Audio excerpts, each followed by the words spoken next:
चलिए, रीजनिंग में आज मैं आप लोगों को सिखाने वाला हूं कि वर्गों की संख्या कैसे ज्ञात की जाती है।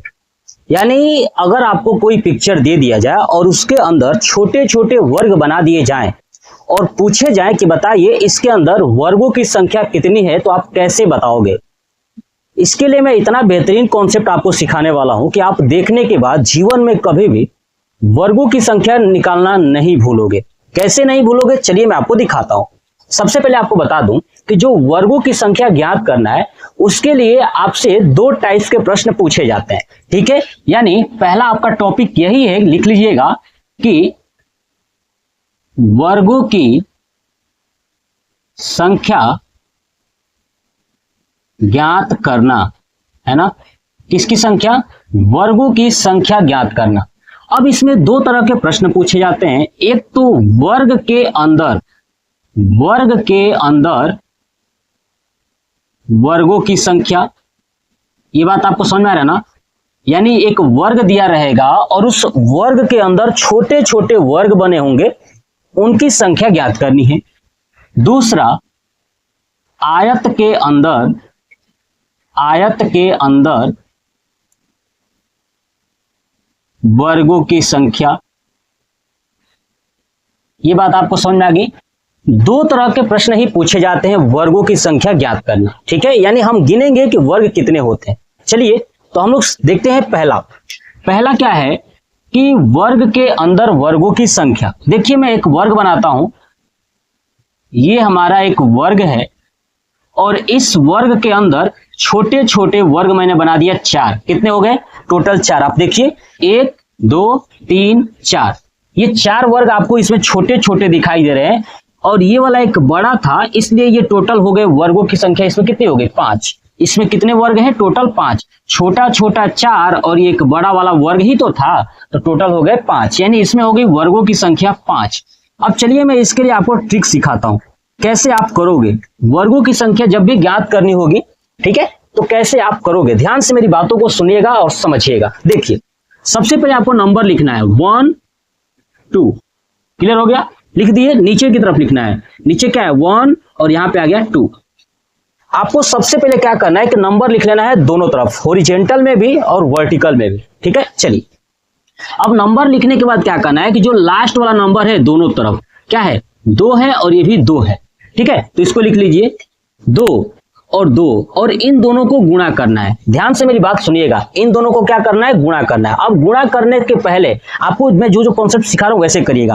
अब आपको क्या करना है कि इस 2 से कम 1 कम करिए, कितना आ जाएगा? 1। और इस 2 से भी कम करिए तो 1 हो जाएगा। फिर इनको भी गुणा करिए। अब 1 से कम करिए तो 0 और फिर 1 से कम करेंगे तो 0 और 0 गुणे 0। तो बताइए कोई वैल्यू होता है क्या? नहीं होता है ना। यानी हमारा 1 गुणे 1 तक ही रहने वाला है। अब इसको गुणा करिए, 2 दूना 4, 1 एका में 1। इन सबको ऐड कर दीजिए, आ जाएगा आपका आंसर 5, जो कि हमने आपको निकाला था, निकाल के आपको दिखाया था कि देखो बाबू कैसे आ रहा है, ठीक है। अब चलिए एक और देखता हूं, ठीक है।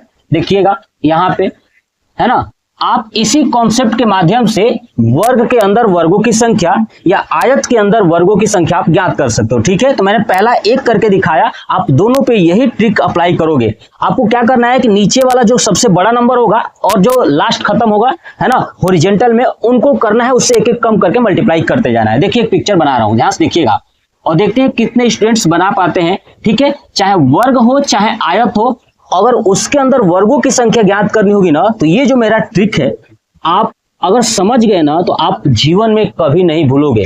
वैसे इन दोनों के लिए अलग अलग ट्रिक्स आते हैं, लेकिन ये मैंने प्रॉपर एक डिजाइन किया है कि भाई यही तरीका आप अगर फॉलो करते हो तो कभी जीवन में गलती नहीं करोगे। देखिएगा यहां पे मैं बनाता हूं छोटे छोटे वर्ग।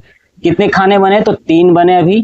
चलिए 4 5 हो गए। यहां पे देखता हूं कितना, 1 2 3 4 5 और टोटल 6 बना दिए। देखिए 1 2 3 4 5 6 7, तो 2 3 4 5। अब आपको बड़ा बड़ा लेना है, लास्ट में कितना है? 7 और ये है 5, तो लिखिए 7 गुणे 5, ठीक है। अब इससे कम करिए, 7 से कम 6 हो गया, 5 से कम 4 हो गया, इसको गुणा करिए। फिर 6 से कम 5 गुणे 4 से कम 3, 5 से कम 4 गुणे 3 से कम 2, ठीक है।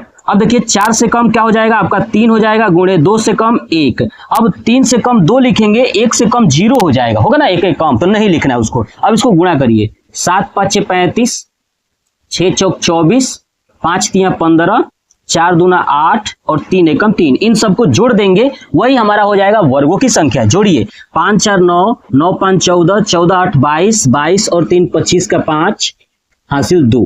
क्लियर। चलिए 3 2 5, 5 3 8, यानी इसके अंदर जो वर्गों की संख्या है वो है कितनी है, 85 है। कितनी है, 85 है। ये बात आपको समझ में आया।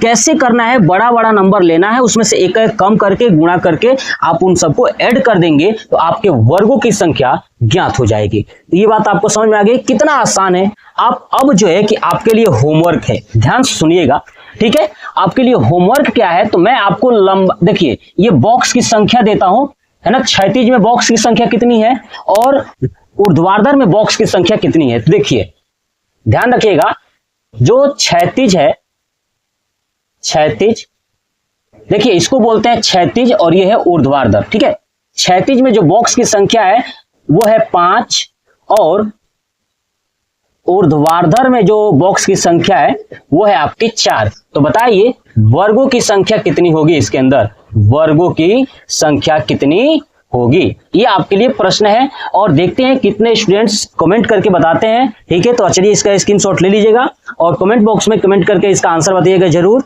जय हिंद।